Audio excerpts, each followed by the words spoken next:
நமக்கு எப்படி add question task பண்ணுறதுன்னு பார்க்கலாம். நீங்கள் சாதாரண எப்பவும் போல் டாஸ்க் எடுக்கிற மாதிரியே மை டாஸ்கில் போய் 2 டாஸ்க் கிளிக் பண்ணிங்கன்னா உங்களுக்கு ஃபஸ்ட் தடவை ஓப்பன் பண்ணுறதா இருந்ததுன்னா ஒரு நாளைக்கு அதில் ஃபஸ்ட் தடவை ஓப்பன் பண்ணும்போது நமக்கு யூஸ்ஃபுல்லாக அட்டன் பண்ணுற மாதிரி இருக்கும். அதை அட்டன் பண்ணி முடிச்சதுக்கப்புறம் இந்த 5ஆவதாக தெரியற டாஸ்க் தான் ஆட் கொஸ்டின் டாஸ்க்கு. அதை கிளிக் பண்ணிவிட்டு அதில் ஆட் கொஸ்டின் ஜெனரல் அப்படிங்கிறத வியூ கொடுக்கணும். கொடுத்ததுமே நமக்கு இங்கே கேட்டிருக்காங்க language category geo status of question your answer அப்படின்லாம் கேட்டிருக்காங்க.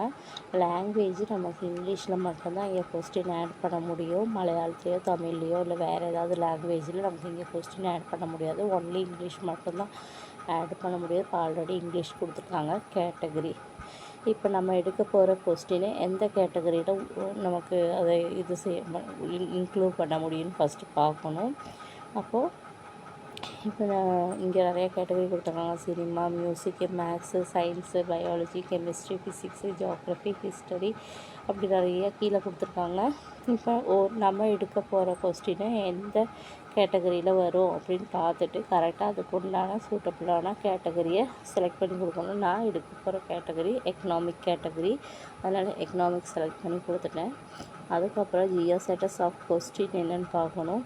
அதாவது நம்ம எடுக்கிற கொஸ்டின்னு இந்தியாவை சம்மந்தப்பட்ட கொஸ்டினாக இருந்ததுன்னா ஜியோ ஸ்டேட்டஸ் இந்தியாவை கொடுக்கணும். எக்ஸாம்பிள் சொல்கிறோன்னா இப்போது தாஜ்மஹால் எங்கே இருக்குது அது மாதிரியா கொஸ்டின்லாம் கேட்டாங்கன்னா அது இந்தியாவில் இருக்குது. அதனால் அது ஜியோ ஸ்டேட்டஸ் என்ன வரும், இந்தியான்னு வரும்.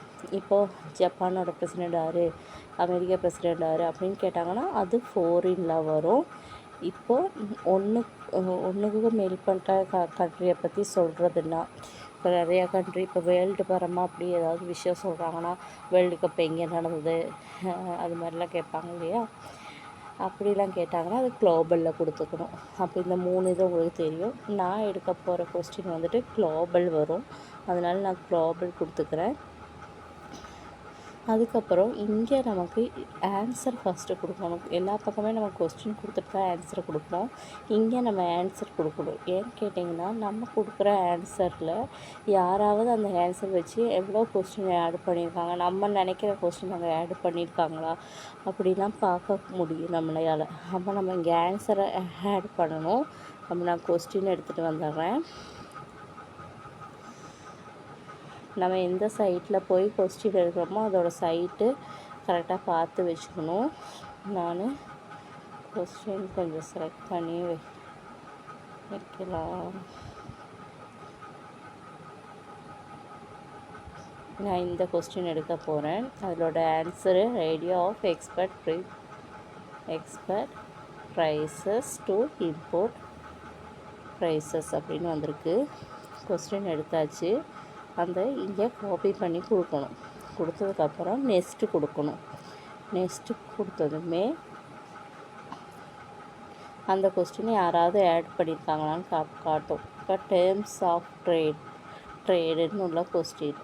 இப்போ நம்ம ஆட் பண்ண கொஸ்டின் அந்த கொஸ்டினான்னு கேட்குது. ஆமாம், இங்கே ஆல்ரெடி அந்த கொஸ்டின் தான் நம்ம ஆட் பண்ண பார்த்தோம். ஆல்ரெடி இருக்கிறதுனால நம்ம என்ன பண்ணணும், yes please try another one கொடுக்கணும். நம்ம ஆட் பண்ணுறதுக்கு போகிற கொஸ்டின் அங்கே இல்லைன்னா நோ கொடுத்துட்டு போகலாம். இப்போ நான் ஆட் பண்ணணும்னு நினச்ச கொஸ்டின்னு அங்கே யாரும் ஆட் பண்ணி வச்சுருக்காங்க. அப்போ நமக்கு திருப்பியும் கேட்டகரி செலக்ட் பண்ணி கொடுக்குறோம். திருப்பியும் ஜியோ ஸ்டேட்டஸ் கொடுத்தாச்சு. திருப்பி நம்ம ஆன்சரு எடுத்துகிட்டு வந்து கொடுக்கணும். போய் அடுத்த கொஸ்டின் இந்த கொஸ்டின் நான் ஆட் பண்ண போகிறேன். அப்போ அதோட ஆன்சர் காப்பி பண்ணியாச்சு. இன்ஃப்ளேஷன் டார்கெட்டிங்னு உள்ளது. அப்போ இங்கே கொடுத்துட்டோம். நெக்ஸ்ட்டு கொடுக்குறோம். நெக்ஸ்ட் கொடுத்ததுமே இந்த கொஸ்டினை யாரும் ஆட் பண்ணலை. அதனால நமக்கு அந்த ஒரு பேஜ் வரல. இப்போ நம்மளோட கொஸ்டினை ஆட் பண்ணக்கூடிய இது கேட்டிருக்காங்க. யுவர் கொஸ்டின் ஆட் பண்ணும்போது நம்ம என்னென்ன ரூல்ஸு ஃபாலோ பண்ணோன்னா கொஸ்டின் மார்க் இருக்கணும். அது கரெக்டாக cap letter first letter cap லெட்டராக இருக்கணும். அது மாதிரிலாம் எல்லாம் எங்கெங்கே ஃபுல் ஸ்டாப் வைக்கணும் அது மாதிரி எல்லா விஷயமே நம்ம பார்த்துக்கணும். அப்போ நான் ஒரு கொஸ்டினை நம்ம ஆட் பண்ணோன்னு நினைக்கிற கொஸ்டினை எடுத்து காப்பி பண்ணி இங்கே கொண்டு வந்து பேஸ்ட் பண்ணிட்டேன். கொஸ்டின் ஆட் பண்ணியாச்சு. Which of the following is not considered a form of market ஸ்ட்ரக்சர்னு. இது இப்போ இதோட ஆன்சரு இன்ஃப்ளேஷன் டார்கெட்டிங். அப்போ அது கரெக்டானு ஒன்று கூட செக் பண்ணணும். அப்போ நான் இதை திருப்பி கூகுளில் போய் கொடுத்து செக் பண்ண போகிறேன். மார்க்கெட் ஸ்ட்ரக்சர் வந்துருச்சு.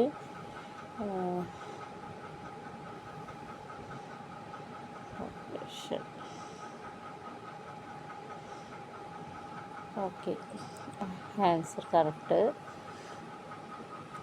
அப்போது அதுக்கப்புறம் நமக்கு ஃபஸ்ட்டு ஆப்ஷன் நம்ம கொடுத்துருக்குற ஆன்சரு ஃபஸ்ட்டு ஆப்ஷனாக வந்துடும். அதுக்கப்புறம் ஒரு 3 ஆப்ஷன் கூட கொடுக்கணும். மொத்தம் 4 ஆப்ஷன் கொடுக்கணும். எம்சிக்யூ டைப்பில் தான் நம்ம கொடுக்கணும். ஆப்ஷன் கொடுக்கும்போது இந்த all of the above, none of the above, both A and B, அதுக்கப்புறம் இந்த ஆன்சர் கூடவே இந்த ஆப்ஷன் கூடவே ஏபிசிடி 1 2 3 அது மாதிரிலாம் வரக்கூடாது. அதெல்லாம் வராமல் இருக்கிறதுக்கு நம்ம பார்க்கணும். அது மாதிரி ஆப்ஷன் தொடங்குகிற ஃபஸ்ட் லெட்ரு கேப் லெட்டராக இருக்கணும். அதெல்லாம் நம்ம கவனிக்கணும். அப்போ மீதி இருக்கிற ஆப்ஷனை நான் காப்பி பண்ணி கொடுக்குறேன். அப்போது ரெண்டாவது ஆப்ஷன் என்னங்கிறது நான் இங்கே காப்பி பண்ணி கொடுத்துக்கிறேன்.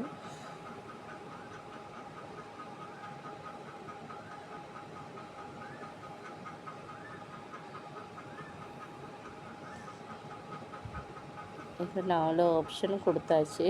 கொடுத்ததுக்கப்புறம் நீங்கள் என்ன சைட்லேருந்து இந்த கொஸ்டின் எடுத்திருக்கீங்க அதை இங்கே கொடுக்கணும். இப்போ நான் எடுத்திருக்க சைட்டு பேர் அது நமக்கு கட்டாயம் கிடையாது. வேணா கொடுத்துக்கலாம், இல்லைன்னா கொடுக்க வேணாம். இப்போ நான் கூகுள்லேருந்து எடுத்துக்கிட்டேன்னா அந்த கூகுளோட லிங்கு எந்த சைட்டில் போய் எடுத்தனோ அதோட லிங்கு இங்கே கொடுத்துக்கலாம். அது மாதிரியே கொடுத்துக்கலாம்.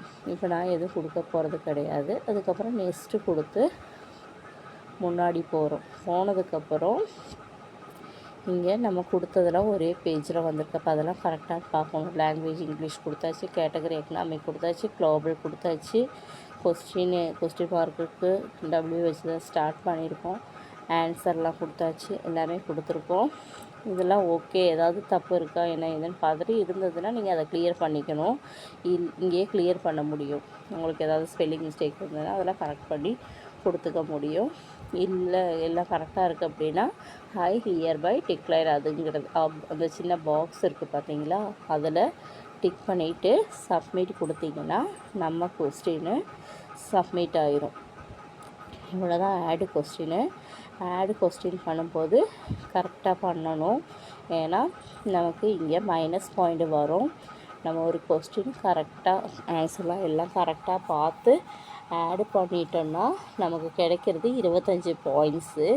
அதே நம்ம ஏதாவது மிஸ்டேக் அது மாதிரிலாம் பண்ணி ரிப்பீட்டட் கொஸ்டின், இப்போ ஒருத்தவங்க ஆட் பண்ண கொஸ்டினை திருப்பி ஆட் பண்ணுறது, புவர் குவாலிட்டி கொஸ்டின் பண்ணுறது, அது மாதிரிலாம் ஆட் பண்ணக்கூடாது. புவர் குவாலிட்டின்னு சொல்கிறது இப்போ சினிமா கேட்டகரியே எடுத்துட்டோன்னா அதில் இப்போ ஆஸ்கார் அவார்டு வாங்கினவங்க அந்த எந்த வருஷத்தில் எந்த சினிமாவுக்கு ஆஸ்கார் அவார்டு கிடச்சிது அது மாதிரிலாம் ஆட் பண்ணலாம். அது இல்லாமல் இந்த சினிமாவில் நடித்த நடி யார், இல்லைன்னா ஆக்டர் யார், அதோட டைரக்டர் யார், அந்த சினிமாவில் பாட்டு என்ன அப்படின்னு இருக்கிற கொஸ்டின்லாம் ஆட் பண்ணக்கூடாது. அப்படின்னு கொஸ்டின்லாம் ஆட் பண்ணோன்னா நமக்கு மைனஸ் பாயிண்ட் வரும். 25 பாயிண்ட்ஸ் பதிலாக நமக்கு 50 பாயிண்ட்ஸ் வரைக்கும் மைனஸ் ஆகும். அப்போது அதில் கவனமாக பார்த்து கரெக்டாக எந்த கேட்டகரியில் கொடுக்கணும் என்ன ஏதுன்னு ஃபஸ்ட்டு நம்ம கொஸ்டின் எடுத்து வச்சுட்டு நல்லா கொஸ்டினை படித்து எந்த கேட்டகரியில் வரும் என்ன ஏதுன்னு பார்த்துக்கணும். இப்போ நம்ம ஆட் பண்ணிட்டோம். இந்த ஆட் பண்ண கொஸ்டின் ஆட் ஆகிருக்கா அப்படின்னு பார்க்குறதுக்கு நம்மளோட டாஸ்க் ஹிஸ்டரி எடுத்து அதில் ஆட் கொஸ்டின் ஹிஸ்டரி எடுக்கணும். எடுத்ததுக்கப்புறம் இங்கே நம்ம ஃப்ரம் டேட்டும் டு டேட்டும் கேட்டிருக்காங்க. அப்போ இன்றைக்கி டேட்டு எவ்வளோன்னு பார்த்துட்டு அந்த டேட்டை நம்ம இங்கே கொடுத்துக்கணும். அதே மாதிரியே டு டேட்டும் இன்றைக்கி டேட்டே கொடுத்துக்கலாம். கொடுத்துட்டு சர்ச் கொடுத்தோம்னா இன்றைக்கி ஆட் பண்ண கொஸ்டின்லாம் வரும். இப்போ நான் ஆட் பண்ண கொஸ்டின்னு உங்களுக்கு காட்டு தரேன். இந்த ரெண்டாவதாக தெரிய பார்த்தீங்களா, which of the following is not considered from the market structure அந்த கொஸ்டின். இப்போ வெயிட்டிங் ஃபார் வெரிஃபிகேஷன். அப்போ நம்ம ஆட் பண்ணி வச்சுருக்கோம், இனி வெரிஃபிகேஷனுக்கு போகல. அதில் நமக்கு 15 பேர் வெரிஃபிகேஷன் பண்ணதுக்கப்புறம் நமக்கு நம்மளோட 25 பாயிண்ட்ஸ் கிடைக்கும். இப்போ நான் ஆட் பண்ண கொஸ்டினில் ஏதாவது மிஸ்டேக் இருக்குது, அது நான் என்ன மிஸ்டேக் பண்ணியிருக்கேன்னு பார்க்கணும். ஏதாவது மிஸ்டேக் இருக்கா அப்படின்னு பார்க்கணுன்னா வியூ கொடுத்து உங்களுக்கு பார்த்துக்கலாம். இப்போ வியூ கொடுத்துட்டு இதை பார்த்துக்கலாம். இப்போ பார்த்தீங்களா வெயிட்டிங் அட்மின் அப்ரூவல் காட்டுது. இப்போ கொடுத்து பார்த்துட்டோம். இல்லை அதில் ஏதாவது நமக்கு டிலீட் பண்ணுறதுக்கு ஏதாவது இருக்குது, இல்லைன்னா கரெக்ஷன் பண்ணுறதுக்கு இருக்குது அப்படின்னா நம்ம என்ன பண்ணணும், அந்த கொஸ்டினில் எடிட் ஆப்ஷன் இருக்குது. இங்கே பார்த்தீங்களா எடிட் ஆப்ஷன் இருக்குது. அதில் போயிட்டு ஏதாவது எடிட் பண்ணுறதுனா எடிட் பண்ணிக்கலாம். இல்லை அந்த கொஸ்டினே வேணாம் அப்படின்னு நினச்சிங்கன்னா அதை டிலீட் பண்ணுறதுனாலும் டிலீட் பண்ணிக்கலாம். அது வெரிஃபிகேஷன் ஸ்டார்ட் பண்ணுற முன்னாடி தான் நமக்கு அது பண்ண முடியும். வெரிஃபிகேஷன் ஸ்டார்ட் ஆயிடுச்சுன்னா நமக்கு கொஸ்டின் ஒன்றுமே பண்ண முடியாது. இவ்வளோ தான் ஆட் கொஸ்டின் டாஸ்க்கு. அப்போ தேங்க்யூ.